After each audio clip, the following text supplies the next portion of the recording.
Hey there, little scientists. Get ready to freeze like a popsicle and jump like a kangaroo. We're about to learn two science words, starting with the letter I and J. So put on your lab coats and goggles and let's get started. First, let's go over our science words, starting with the letter I. I is for ice, the science of freezing and melting. Narrator. I is for ice, frozen water. When water cools down to 0 degrees Celsius or 32 degrees Fahrenheit, it changes into ice. That's called freezing, a change of state from liquid to solid. Now leave the ice out. It gets warm and melts back into water. That's called melting, a solid turning back into a liquid. It's all about temperature and heat energy. Science terms introduced: freezing point, melting, change of state, temperature. Visuals: thermometer dropping to 0 degrees Celsius, water freezing into ice cubes, and freezer ice melting in time lapse, heat waves rising as it melts. Hey there, little scientists. Do you know what happens when we use a straw to drink our favorite beverage? Straws are super handy and they make drinking so much easier. But have you ever wondered how the liquid goes from the straw into our mouth? Well, today I'm going to explain what happens when we drink through a straw, and this is the straw. When we drink a liquid through a straw, the liquid moves upward. But why does this happen? Let's find out. This is some red liquid, and we will pour it into our beaker. Watch what happens when I try to pour the liquid without using the straw. The liquid goes down. When I use the straw, the liquid goes up. It seems like magic, but it's not. Let's investigate further. What do you think might be happening here? Pause the video and write your prediction in the comments section. There are actually two things working together to help us drink liquids through straws. One thing is gravity. Gravity pulls everything down toward the earth. Because of gravity, the liquid in the straw is pulled downward. If we only had gravity to work with, the liquid would fall out of the bottom of the straw into our mouth. But there's another force at work, too. We've probably all experienced getting a hickey from drinking through a straw too fast. If you don't know what a hickey is, it's when the liquid goes up your nose instead of down your throat. Have you ever got a hickey before? Let me know in the comments below.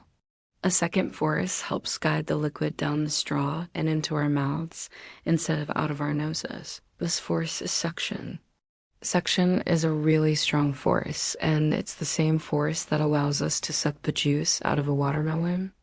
Our lips and cheeks create a seal around the straw, and then our tongue depresses against the roof of our mouth.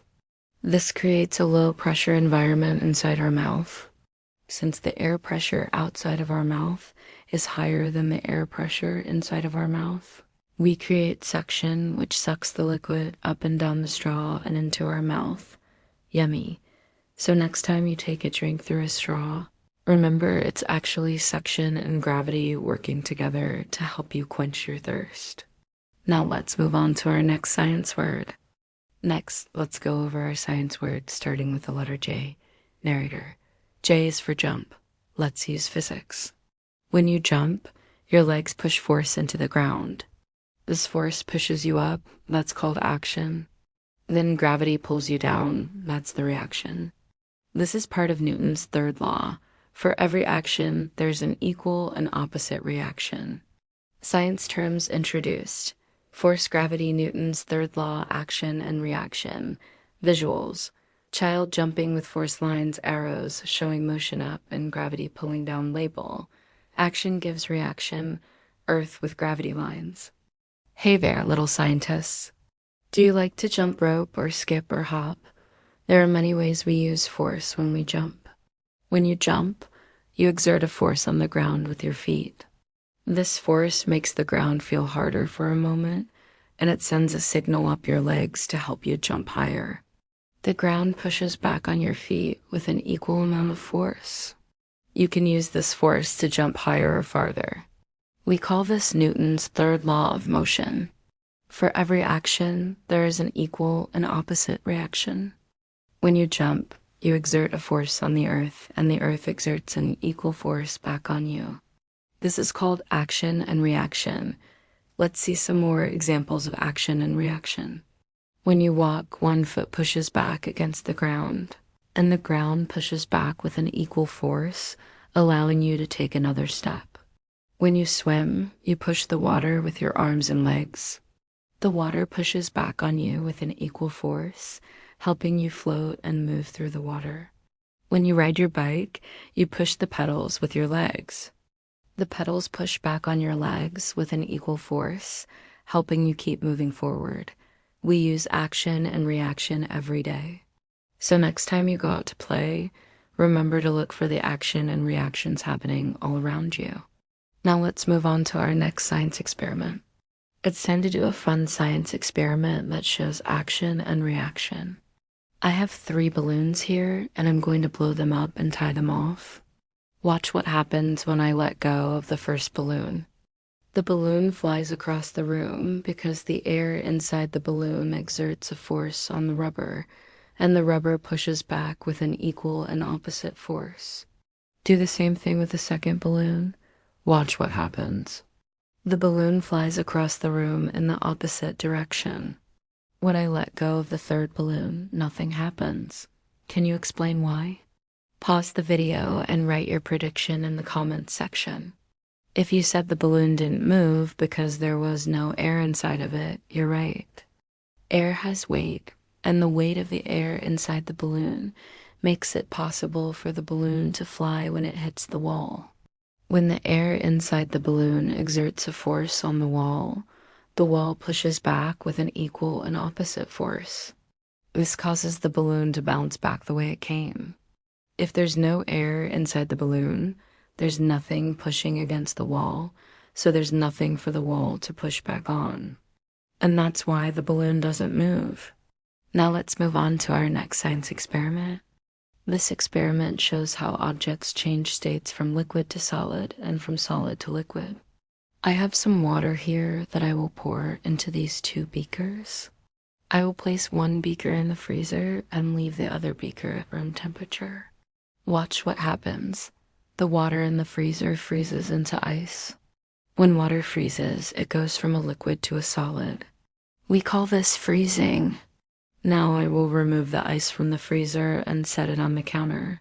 Watch what happens. The ice absorbs heat energy from the air and melts back into water. When a solid turns into a liquid, we call this melting. So when water freezes, it becomes less energetic and slows down until the molecules are vibrating so slowly they become a solid. When a solid absorbs heat energy, the molecules move faster and faster until they have enough energy to break free of their rigid structure and become a liquid. So that's how water freezes and melts. Now let's move on to our next science experiment. This experiment shows how heat energy affects the state of matter. Grab some ice cubes and place them in a beaker. Set a hot plate on top of the beaker. Turn on the hot plate and watch what happens.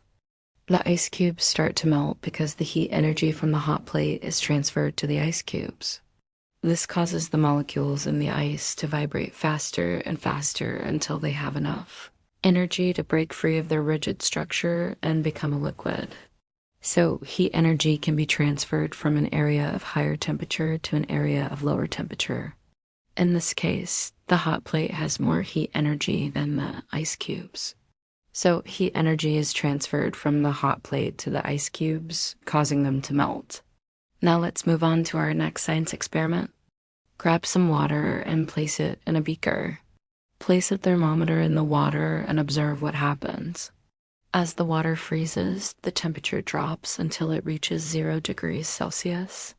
When the water freezes, it goes from a liquid to a solid. We call this freezing. At 0 degrees Celsius, the molecules in the water slow down until they're vibrating so slowly they become a solid. Now observe what happens as the ice cube melts. As the ice cube melts, the temperature stays the same. When the ice cube melts, it goes from a solid to a liquid. We call this melting. During melting, the ice absorbs heat energy from the surroundings, which causes the molecules to move faster and faster until they have enough energy to break free of their rigid structure and become a liquid. So during melting, the temperature remains constant because all of the added heat energy goes into breaking the bonds between the molecules rather than increasing their kinetic energy.